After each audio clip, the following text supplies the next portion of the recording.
প্রায় দিন রাতেই না অনেকগুলো কাজ গুছিয়ে রাখি যাতে করে সকালে না আমার কাজগুলো একটু সহজ হয়ে যায়।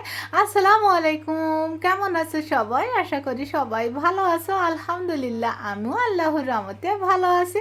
তো এই যে মাংসগুলো না আনার পরে আমি সুন্দর করে কেটে তারপরে ধুয়ে নিয়েছি। এটা কিন্তু রাতের ভিডিও।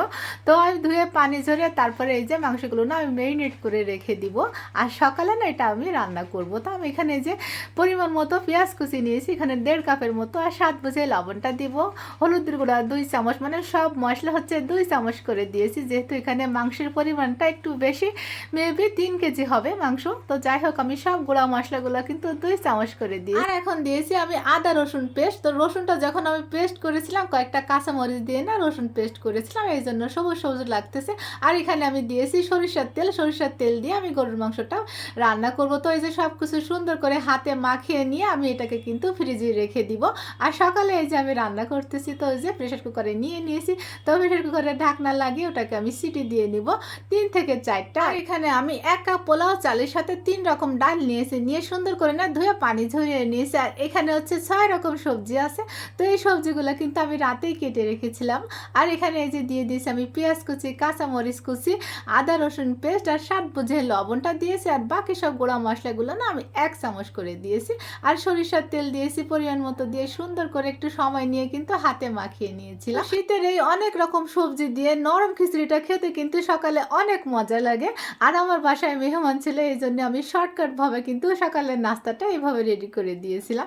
তাই এটা গরুর মাংস দিয়ে খেতে কিন্তু অনেক বেশি মজা ছিল। তো আমি কিন্তু সুন্দর করে হাতে মাখিয়ে নিয়ে তারপরে গরম পানি দিয়েছিলাম। এখানে অবশ্যই গরম পানিটা দিবে, দেখবে না খুব দ্রুত না হয়ে যাবে। তো দেখো আমি ফাঁকে একবারে যে নেড়ে চেড়ে দিয়েছিলাম, আর এই পর্যায়ে কিন্তু হয়ে গিয়েছে। আর এখন আমি এটাকে নামিয়ে রাখবো, নিয়ে না বাগার দিব। তো এই যে আমি একটা পাতিল বসিয়ে দিয়েছি, আর ওদিকে না প্রেসার কুকারটা কিন্তু আমি 4টা সিটি দিয়ে নিয়েছিলাম। আর এই পর্যায়ে দিয়ে দিয়েছি আমি আলুটা দিয়ে নেড়ে চেড়ে মিশিয়ে তারপরে আমি আরও একটা সিটি দিয়ে নিব। আর এখানে যে বাগার দেওয়ার জন্য আমি সরিষার তেল দিয়েছি, আর এখানে আছে রসুন কুচি আর পেঁয়াজ কুচি দিয়ে দেবো। এখানে শুকনো মরিচ আর গোটা গরম মশলা আর দিয়েছি এখানে গোটা জিরা দিয়ে একটু নেড়ে চেড়ে ভেজে নিব। আর এখান থেকে না আমি কিছুটা হচ্ছে এই খিচুড়িতে বাগার দেবো, আর কিছুটা হচ্ছে মাংস বাগার দিব। তো এই যে আমি এখান থেকে 2-3 চামচ নিয়ে তারপরে এই খিচুড়িতে দিয়েছি, দিয়ে যে সুন্দর করে নেড়ে চেড়ে মিশিয়ে দেবো। আর এখন এখানে দিয়ে দিব ধনিয়া পাতা কুচি দিলে কিন্তু এই নরম খিচুড়ির স্বাদটা না অনেক গুণ বেড়ে যায়।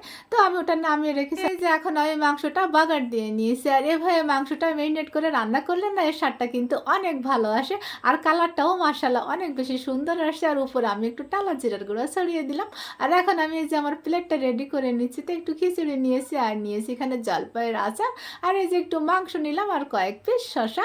তো এটা ছিল আমার সকাল আর দুপুরের রিজিক মিলিয়ে, মানে আমি খেয়েছি 12টার দিকে, আলহামদুলিল্লাহ। তো যাই হোক এখানে আমি একটা কমফোর্টার না অর্ডার দিয়েছিলাম, তো এটা চলে আসছে। তা ভাবলাম যে একটু খুলে দেখি কেমন হয়েছে। এটা হচ্ছে 6 পিসের কমফোর্টার। তো এর কালারটা না দেখে আমি চয়েস করেছিলাম, তা আমার কাছে মনে হচ্ছে যেন কাপড়টা না অতটা ভালো না।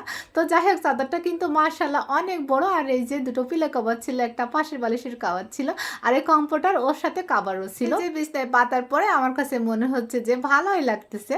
তো আপুরা কেমন হয়েছে একটু কমেন্ট করে জানাও। আজ এই পর্যন্ত, সবাই ভালো থেকো, সকলের জন্য আমার দোয়া থাকবে, আর আমাকে একটু তোমাদের দোয়াতে রেখো। আসসালামু আলাইকুম।